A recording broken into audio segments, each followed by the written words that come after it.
Hey, I'm Fluence, and in this video I will explain my Substance Painter workflow, and I'll show you how I plug my maps in Maya in order to render my character.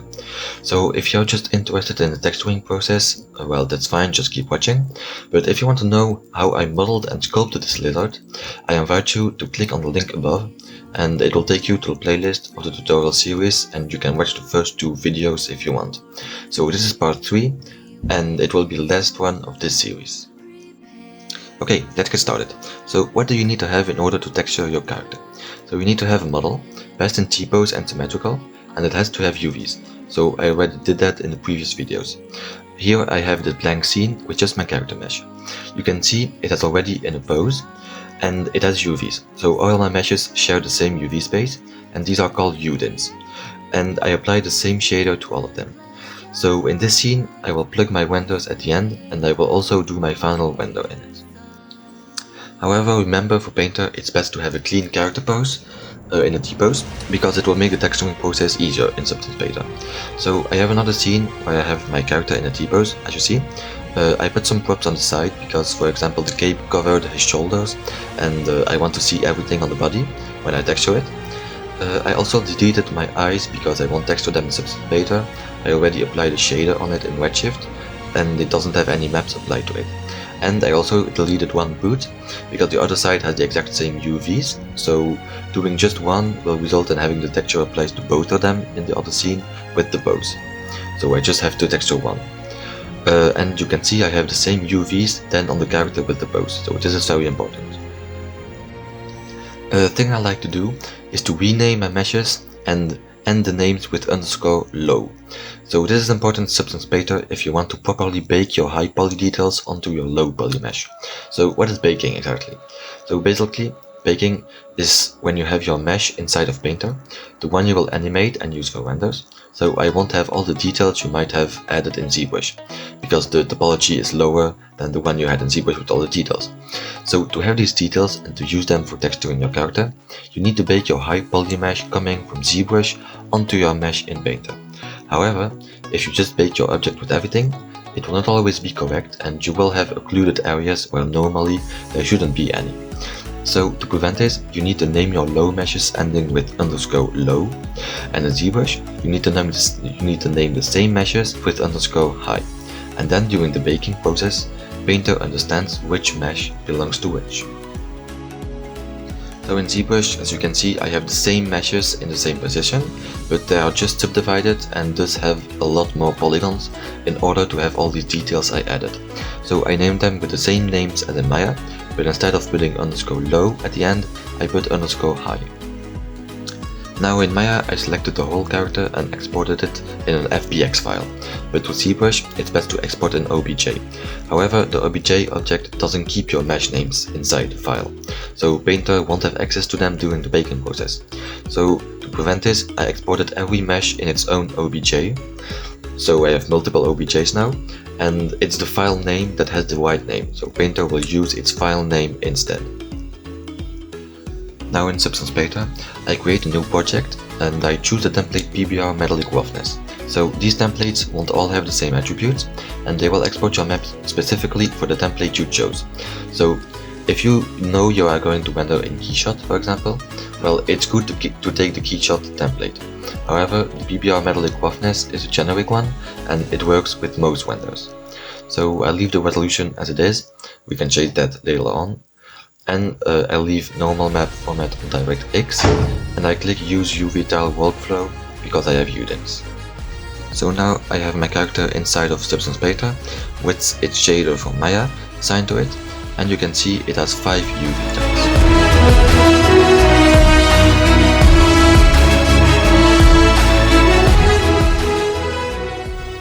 First, I bake my high poly mesh on my mesh. So to do this, go to Edit and click on Bake Mesh Maps. I know I will export my maps in a 4K resolution, so I will bake in 4K too. Next, you can click Use Low Poly Mesh as High Poly Mesh if you don't have a High Poly Mesh coming from ZBrush. But since I have them, I click on the icon and import all my High Poly files. So all the OBJ files I exported from ZBrush. Leave the rest as it is, and below next to Match, choose by mesh name. So this way, you will only bake a high poly mesh that has the same name as a low poly mesh, but with _low. On the left, you can see all the maps he will generate, so I just unclick IG because I don't need it. And one last thing, you also need to choose the BiNesh name independently for the ambient occlusion, curvature and thickness maps, since Painter casts secondary ways to calculate them, and you need to specify 2 for those ways. So once done, it bake mesh maps. This can take some time depending on the resolution you chose and on the number of UV tiles you have. So for me, for example, it took 9 minutes.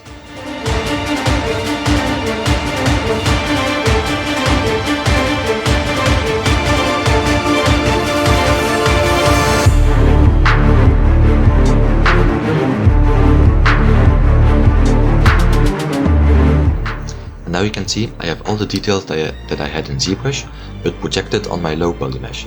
And with these informations, we can start texturing.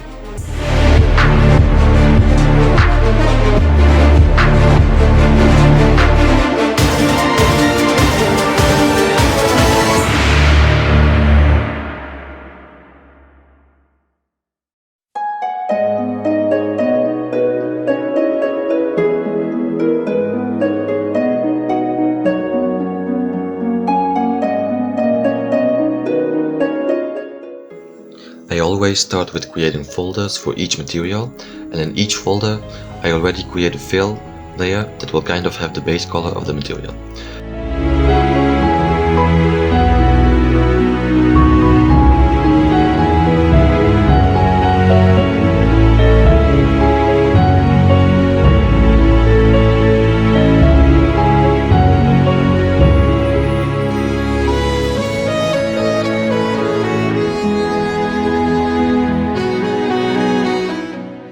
Now comes the masking process, so I first click on the UV tile mask button on the folder and choose on which UV tile the folder will be applied. And to be more precise, I apply a black mask on the folder, which will hide everything that's inside it, and then I create a paint layer inside the black mask and fill with white the parts where I want the material to be shown, and with black the parts where I want the material to be hidden. So this is super handy because now I can put whatever I want inside the folder, and it will always just apply to the region I selected in the mask of its folder.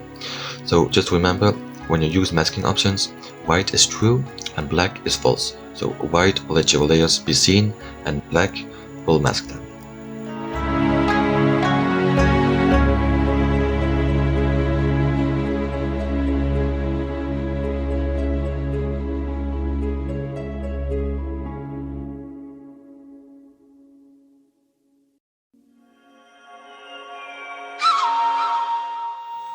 Once all my folders are created correctly, I can start adding details inside of every folder.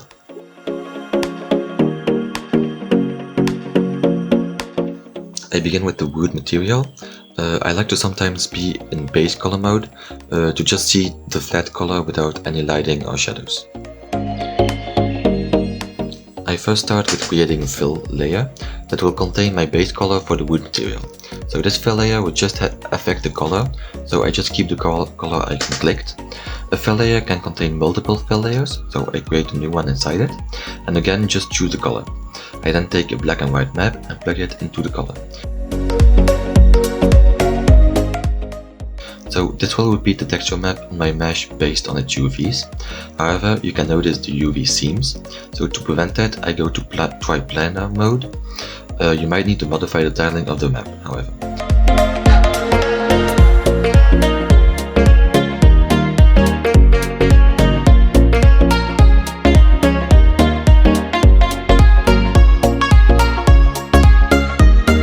I then create a level to have less contrast. So now I just add more fill layers on top of each other and tweak their opacity and blend mode to eventually have the black and white details I want.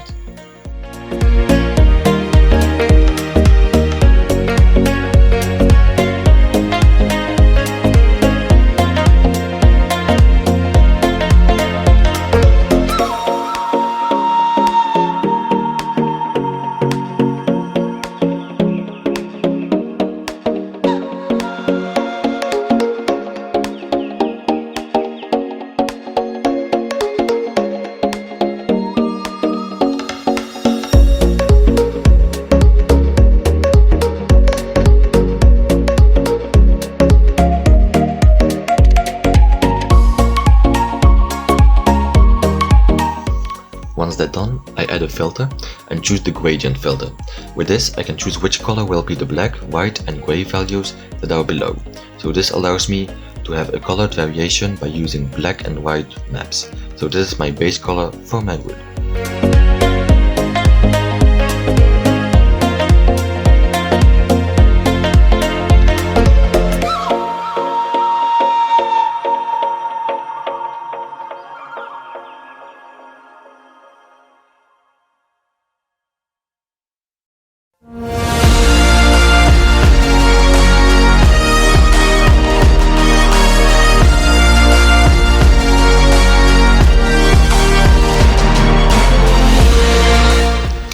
Now I create a brand new fill layer, choose a lighter color and assign a black mask to it.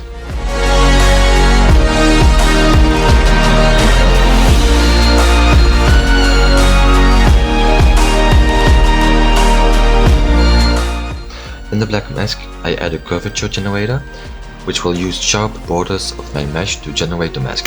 So you can see my borders are white and the flat zones are black inside the mask. So this will let me have brighter borders on the wood. Again, masking is super handy and important because I just choose where my fill layer will be displayed on the mesh, and I can, when I want, modify the color of it in the fill layer and tweak it as I want.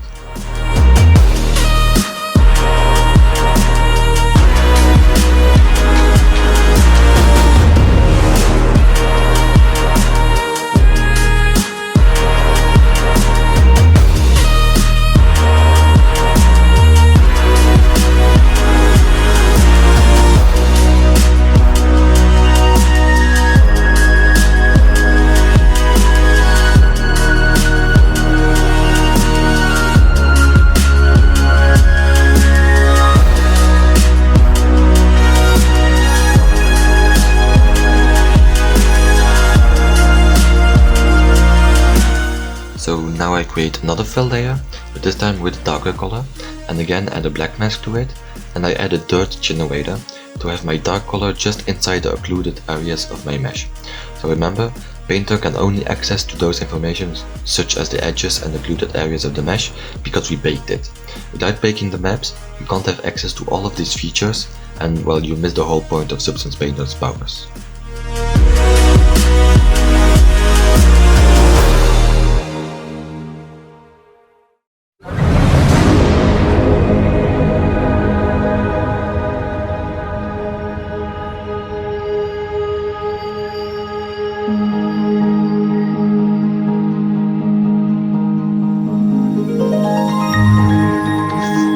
Once the color values are fine, I modify the roughness values. So the roughness values is how much the object is reflective. 0 is reflective and 1 is non-reflective. So I activate the roughness option for all the fill layers and choose the right roughness values for them. And since I have a black mask on them, I can have different roughness values for each color and start to create nice details to make the materials more believable.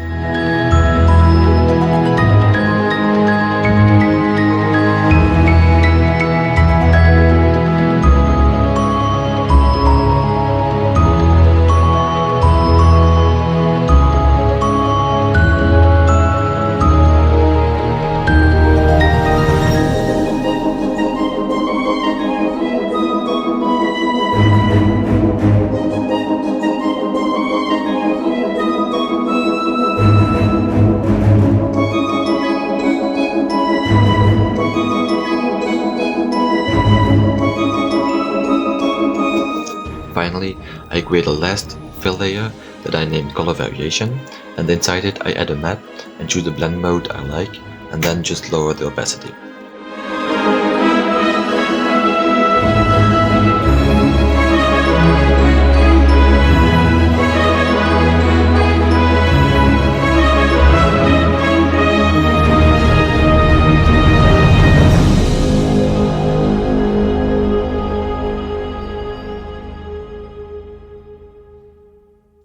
So that's it, my wood is finished.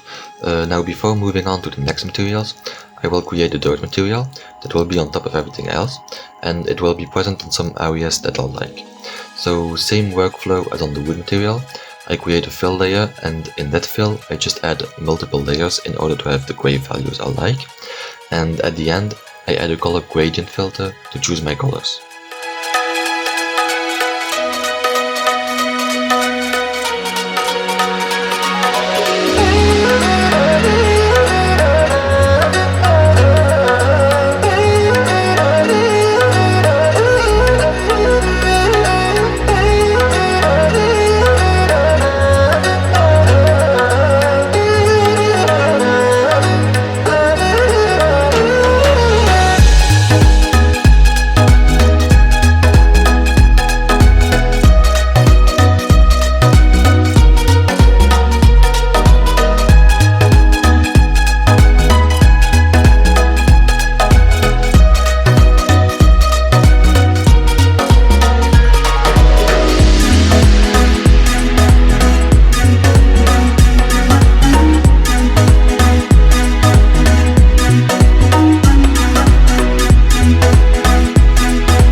On my dirt folder I add a black mask and a dirt generator, so that my dirt will only be in the cavities.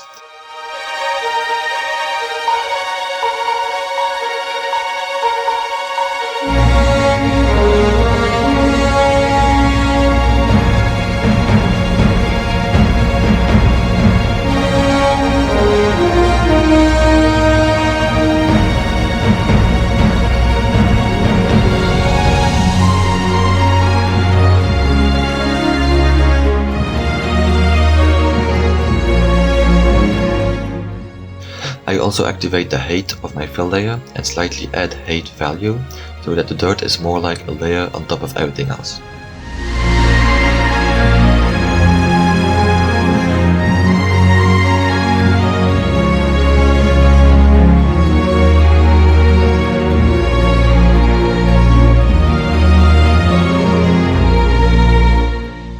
So I just hide it for now, and I will activate it in the end. I now move on to the other materials. I speed the spouts up because the workflow is roughly the same. I basically do the exact same things over and over until I have the desired details I want. For my cloth pieces, I want to add the fabric bump inside of Painter, because even if I have a resolution of 4K on every UV set, it may not be enough to show all the small cloth fibers, so I will add them in Maya directly.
A nice generator is the UV border generator, because it creates a mask around the UV shell borders.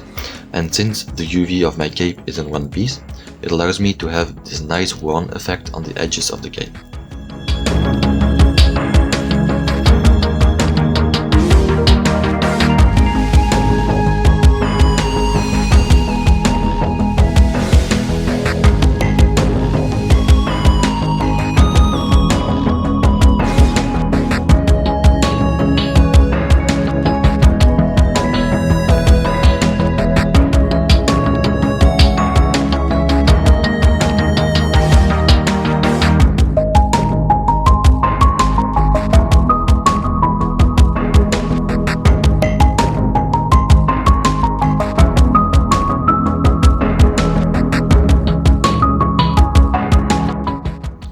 So now for the lizard skin, I chose to first add bump information before adding the colors. So I create a fill layer, I just activate its height values, and I add a fill layer inside it. So it's way too strong, and I can choose to lower it by simply changing the opacity of the height value for my layer.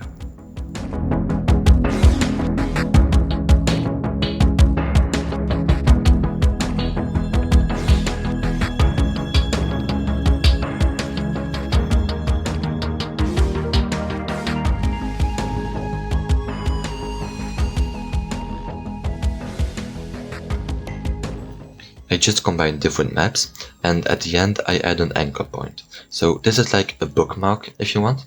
It just remembers the things that are below it, so here it will keep the gray values for my height.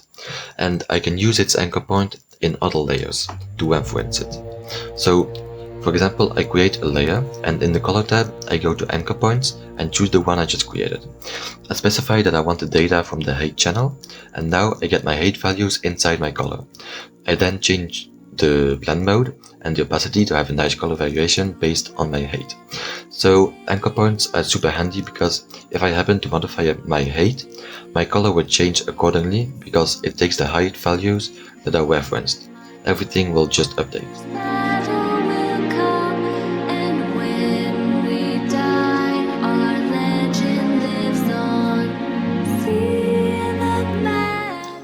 Now, in order to add small cartoon scales, I create a fill layer with a small value of height, and in its black mask I created a fill layer with this kind of dots map.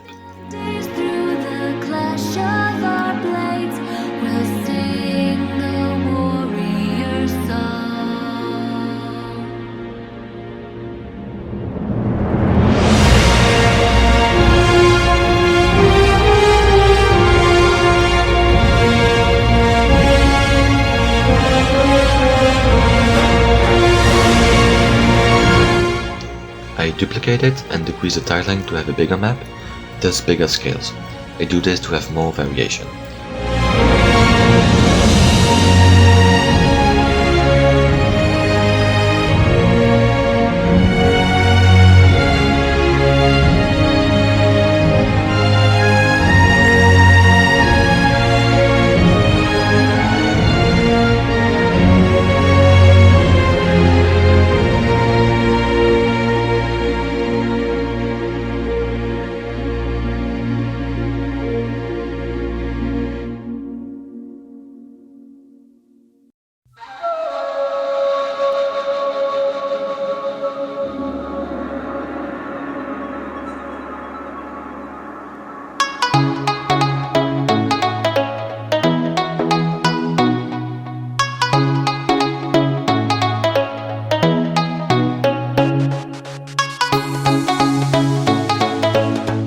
So now every color layer I add, I put it below my scales, as I need to stay on top of it if I want the variation to be shown on every color layer I may add.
to activate symmetry, you may have to move the symmetry X yourself, because it puts it in the middle of your scene and thus not always in the middle of my character.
Now at the very end I make my dirt visible again and paint in a black mask where I want the dirt to be.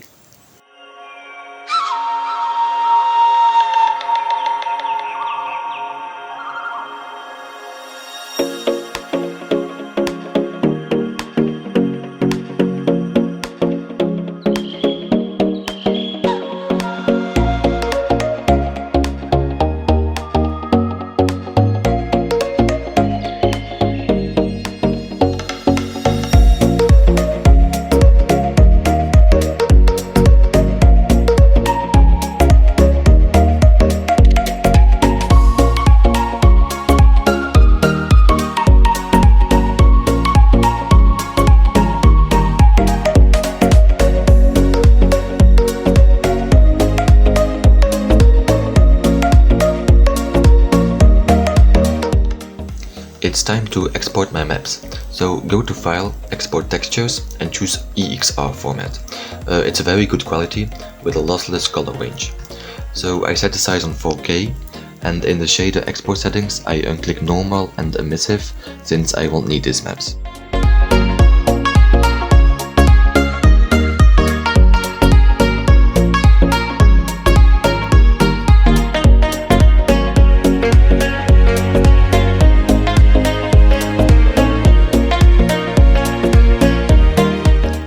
Once that's done, I have all my texture maps for Maya. However, I also want black and white maps to isolate some parts of a mesh, like the dirt, the cloth and the skin, so that I can modify them independently in Maya. To do this, I create a black fill layer and create a white fill layer where I want the white to be. So I then export just the color into another folder, and I do this for the different black and white masks I need.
So back in Maya, I open my blank scene with the bows and assign a wedge of material to my whole character. I quickly create a dome light and put an HDRI in it to have a nice lighting to the shading part. If you want, you can download awesome HDRIs for free on the HDRI Heaven. The link is in the comments. You can see my character is all smooth, so we got to load the displacement on it coming from ZBrush. I like to take a normal AOV because it helped me to visualize the strength on the normals when I will apply my displacement on it.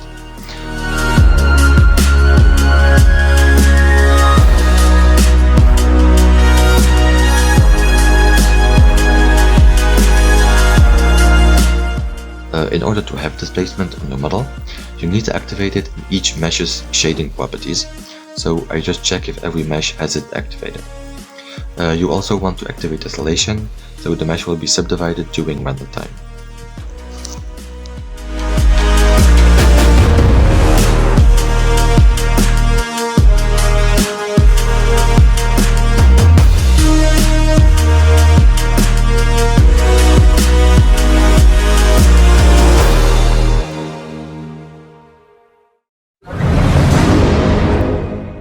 So I already created and exported my displacement maps from ZBrush.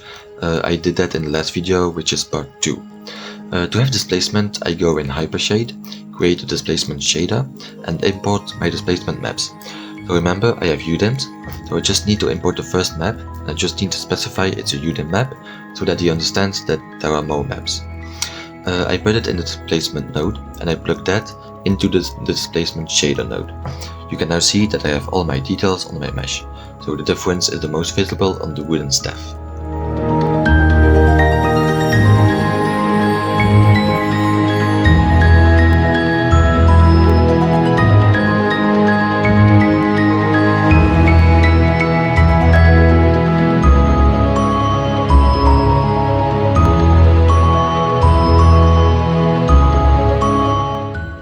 That done, I also need to have my bump from Substance Painter, so I just create another displacement node and import my bump map from Painter.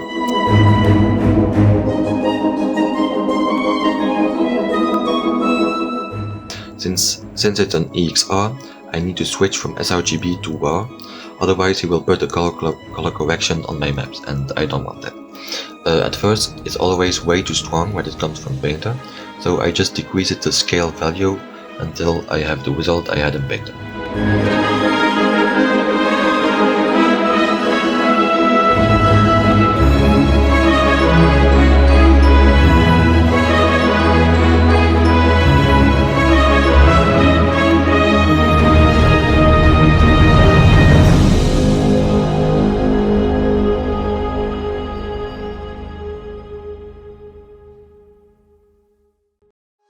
So now I have my displacement from Painter, but I have lost the one coming from ZBrush. So to mix them and to keep both, I create a displacement blender node. I plug both maps and I set the weight on the second map to 1, otherwise it isn't visible. And I set it to additive mode to have both maps mixed. So now I have both.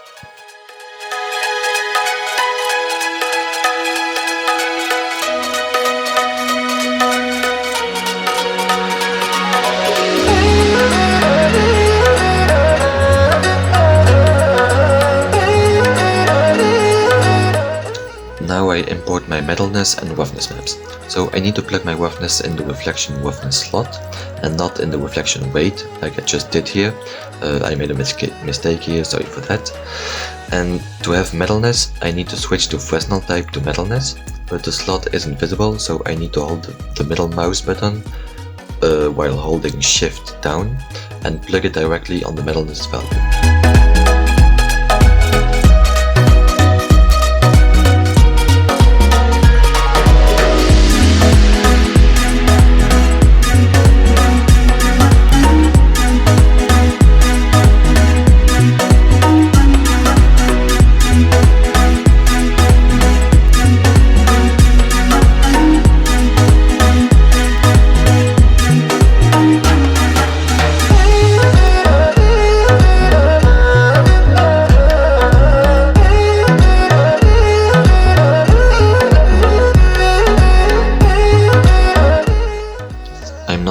Yet with the displacement, because I need to add the clothes pattern on my cape and the tissue from the staff. So first I import my clothes mask, which is a black and white map, where only my cape is white and the rest is black, so remember I did it in Substance Painter.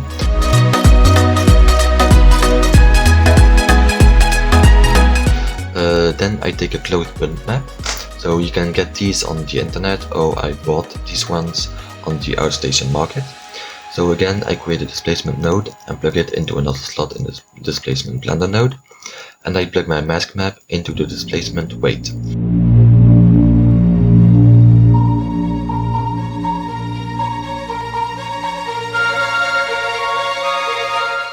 So that will apply this displacement map only where there is white on my mask, for instance only on the cape. So I plug my closed bump into the displacement node and just modify the scale and also the repetition of my map to have a smaller pattern.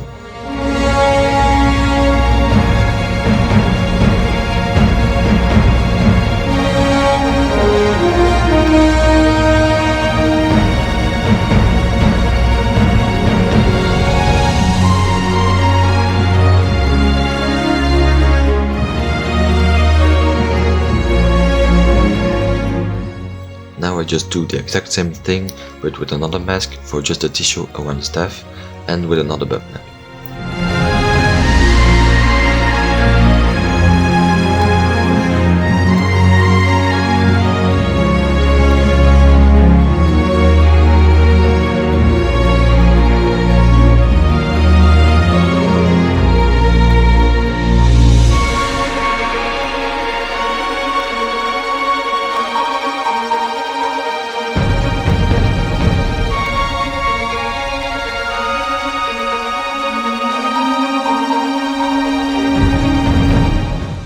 So now all of my displacement is done, I can move on to the rest.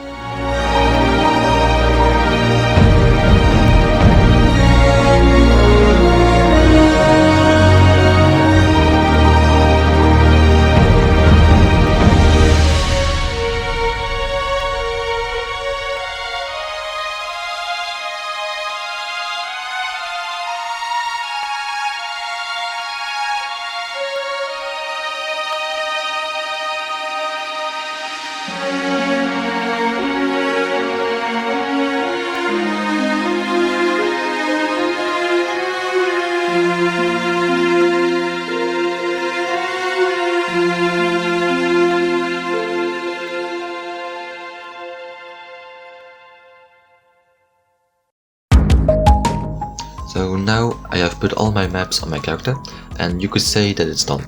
But actually, to take my character to the next level, I need to add more specific attributes for some parts of my mesh, like for example subsurface shadowing on my skin and sheen on my clothes. So basically, if you don't know it, subsurface shadowing, or also called SSS, is when light goes into a surface, it takes a color, like red for the skin, and goes back out.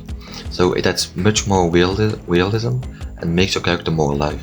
So SSS is not just on skin, it's also on all types of organic things like plants, clay, plastic, and even marble. And the sheen is something that usually is on clothes, so it is to fake all the tiny strings you would have on the cloth, and that would add all these nice rough specks on your cloth, like you can see on the image. So to add this and to have better control on my different materials, I will create a new redshift material for my skin, my dirt, my cape and my tissue.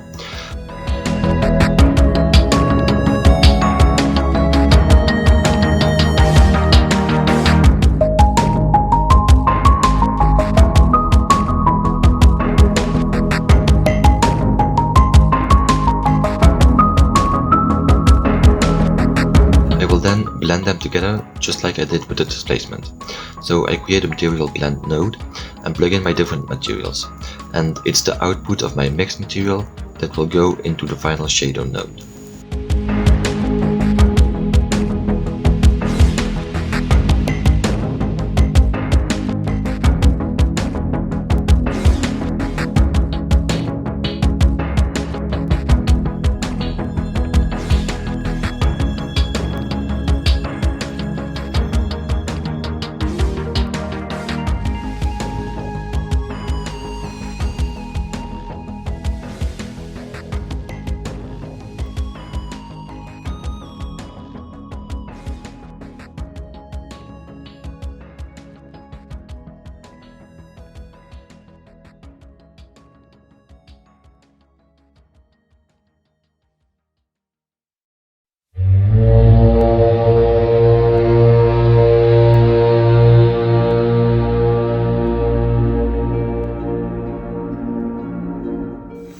All my materials still have the same color, roughness and metalness information, so I just plug them into every shader again.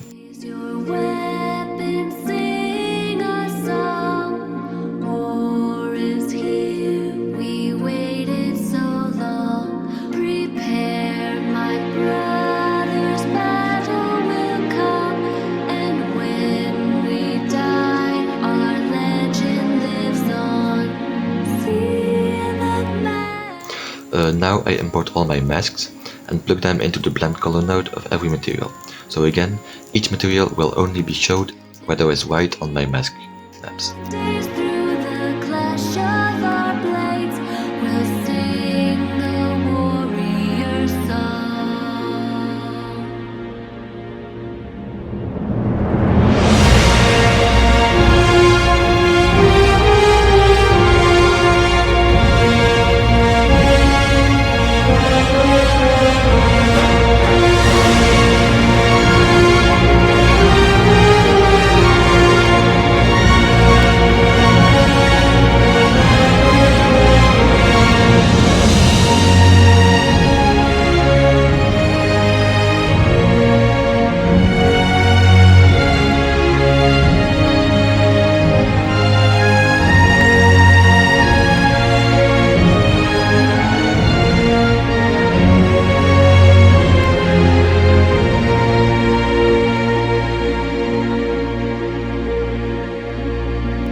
So now you see if I change something in my skin material, it will only affect on my skin.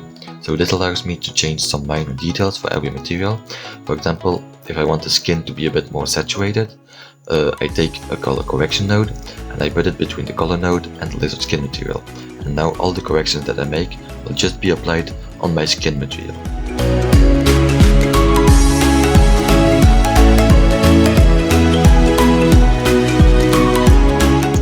set my SSS amount on 1 because skin is a fully subsurface material.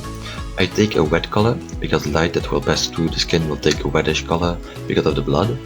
I just need to change the radius because the radius determines which distance the light can travel inside the mesh.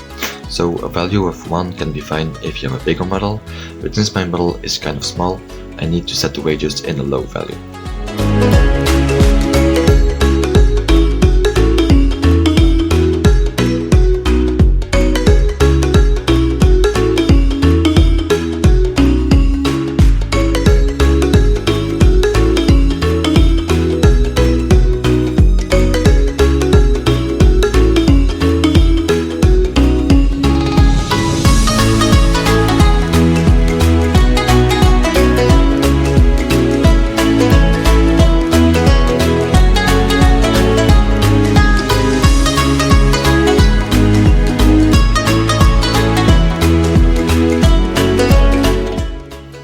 Now I apply also some sheen on the cape.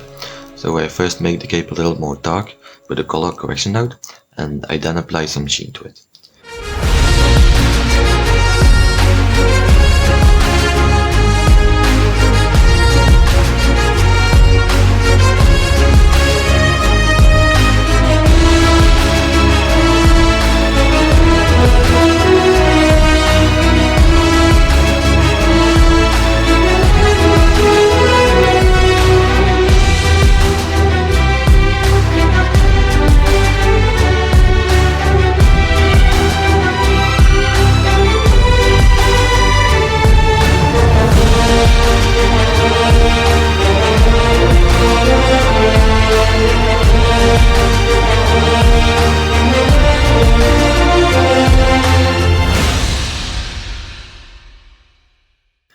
So that's it, my lizard is done, and now I can render it with a nice lighting.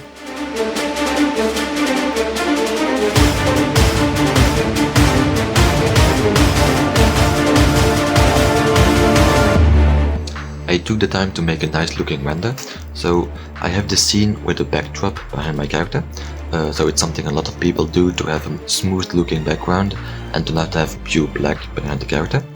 I have a 3 lighting setup. So it's very basic, but it works well. So as you can see, I have a light from the top, a light on the side, and a rim light that's behind the character. I also added some dust particles with mesh. So I just modeled 4 different dust meshes, as you can see. So you can see they are not detailed, but they're super small in the scene, so it doesn't matter. And I just scattered them using mesh. So mesh is a scattering tool in Maya. And I also animated them slightly, so that during my turn they slightly move.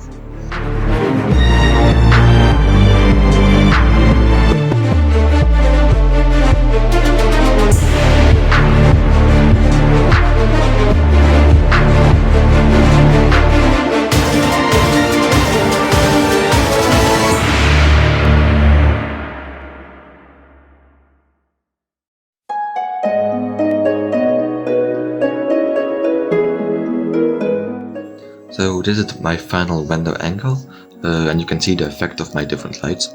Oh, and I also added a point light in the middle of the staff to do kind of magic lighting.